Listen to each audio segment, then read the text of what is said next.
I'm NaLasPer, I'm a tutor for Memphis University, and today we're going to avoid doing certain limits by instead taking derivatives.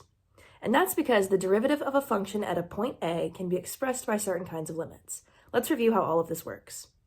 So if you take a graph of f of x and take an arbitrary point A on f so that it has a y value of f of a, then remember that the slope of a tangent line of f of x at x equals a is equal to the derivative of f of x at a, which is in turn denoted by f prime of a. But we only have one point on this tangent line, and we need 2 points to use the slope formula from algebra. So we take another value x on our function so that we have a second point on the graph of f, which will be x comma f of x. And from algebra, since we have 2 points, we can find the slope of the secant line through this pair of points, as it will be y2 minus y1 over x2 minus x1, which in this case is f of x minus f of a over x minus a. Of course, the slope of our secant line won't be the same thing as the slope of our tangent line. But if we take the limit of our algebra slope as x approaches a, in other words, as we slowly make the value of x get closer and closer to the value of a, notice that our secant line will also approach our tangent line, so that when x is so close to a that it is basically a, our secant line will become our tangent line, and thus their slopes will be the same. So hopefully you have a grasp on why we define f prime of a as the limit as x approaches a of f of x minus f of a over x minus a. There is an alternative way of expressing f prime of a as a limit. Instead of calling our second point x, we add h units to our original value of a so that the x value of our second point is a plus h and our y value will be f of a plus h. And now the algebra slope between these 2 points will be y2 minus y1 over x2 minus x1, which in this case is f of a plus h minus f of a over h, since a plus h minus a is h. Now we apply a limit again, but this time we have h approach 0. As h gets smaller and smaller, a plus h will get closer and closer to a. As this happens, again our secant line will also approach our tangent line, so that when h is essentially 0, our second point will be so close to our first point that the secant line will become our tangent line, and their slopes will be the same. So we can also define f prime of a as the limit as h approaches 0 of f of a plus h minus f of a over h. How does this help us evaluate limits?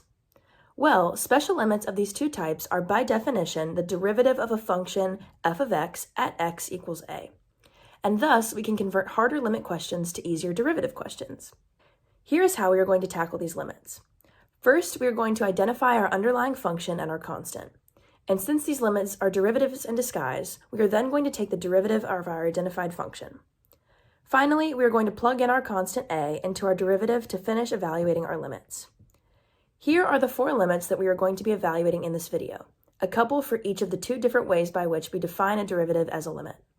For our last example, we are going to work backwards, as we will try to express the derivative of a function at a certain value as 2 different limits.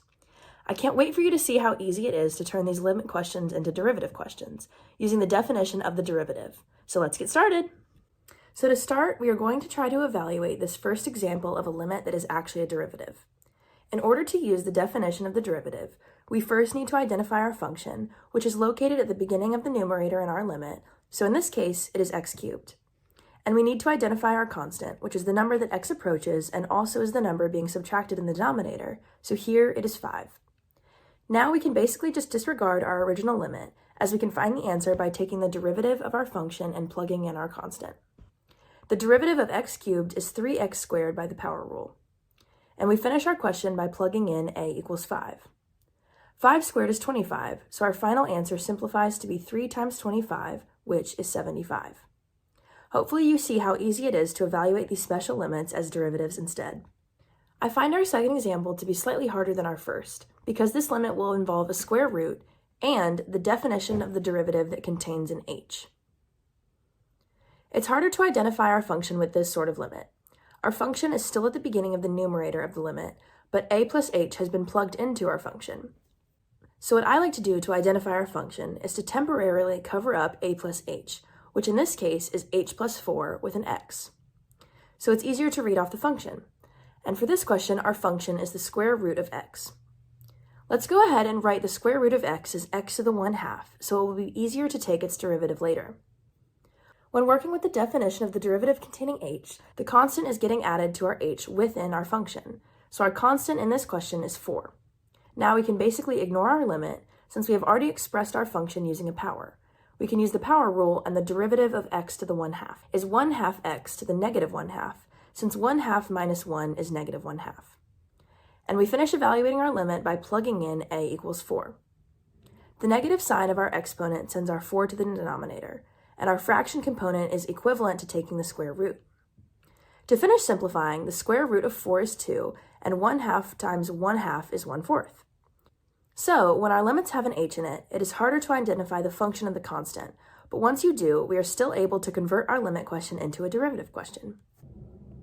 Our next example will be similar to our previous one, except this limit will involve a fraction.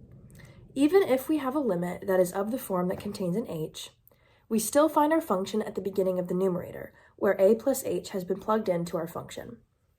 Temporarily covering up our h minus 5 with an x like last time, we see that our function is 2 over x, which we are then going to rewrite as 2 times x to the power of negative 1, since power rule is easier to use than the quotient rule.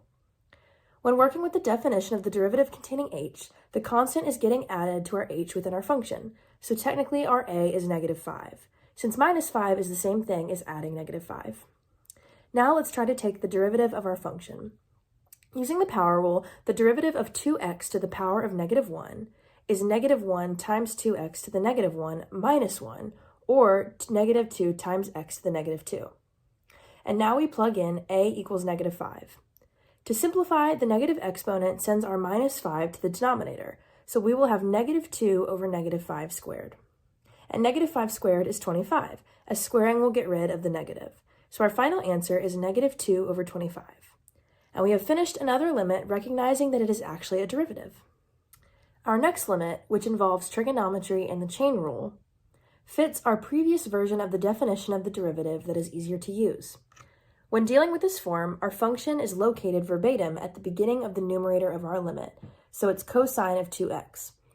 And x approaches pi over 4, and pi over 4 is also getting subtracted in the denominator, so that is definitely our constant.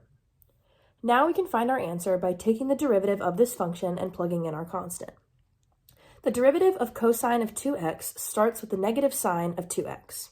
And because of the chain rule, we multiply by 2, since the derivative of the inside function of 2x is 2. And now we plug in pi over 4. Notice we will get negative 2 times sine of 2 times pi over 4, which simplifies to be pi over 2. And since the sine of pi over 2 is 1, our answer is negative 2 times 1, or negative 2. Limits aren't so bad when you can turn them into derivative questions. In our last question, we are actually going to do the complete opposite of all of our other questions. Instead of evaluating a limit by viewing it as a derivative, we are going to try to express a derivative of the function x cubed minus x minus 1 at x equals 2 as two different limits. So our two answers will look like the start of all of our previous questions. First, we will work with the definition of the derivative that involves a limit that does not include the h's. We start our limit as x approaches some constant of some fraction, with the denominator being x minus that constant. Here, since our constant is 2, we replace each of our a's in our formula with 2's, so x will approach 2 and x minus 2 will be the denominator of our limit. The numerator starts with f of x, so our limit's numerator will start with our function x cubed minus x minus 1. Now we have to find f of a, the component of the limit that we have basically ignored up until this point of the video. To find f of a, which in this case is 2, we plug 2 into our function. And 2 cubed minus 2 minus 1 is 8 minus 2 minus 1, which is 5. So to finish the numerator of our limit, we subtract off 5, since that is f of 2. So we have now expressed f prime of 2 as a limit. Now for the definition of the derivative that involves a limit with the h's. For this type of limit, h will approach 0 and the denominator will be just h. Also, the end of our numerator, which is f of a, will be the same as well. So we end our numerator by subtracting 5, which was the function value for x equals 2 that we found earlier.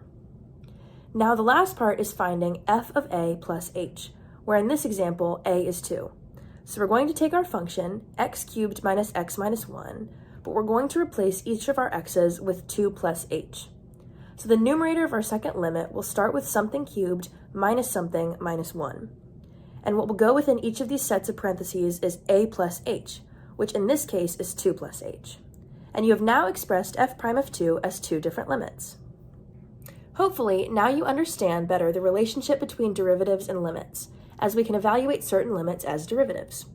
However, limits only of the form of the definition of the derivative can be evaluated in this way, so check out our other videos on limit methods like heaviness and L'Hopital's on our channel.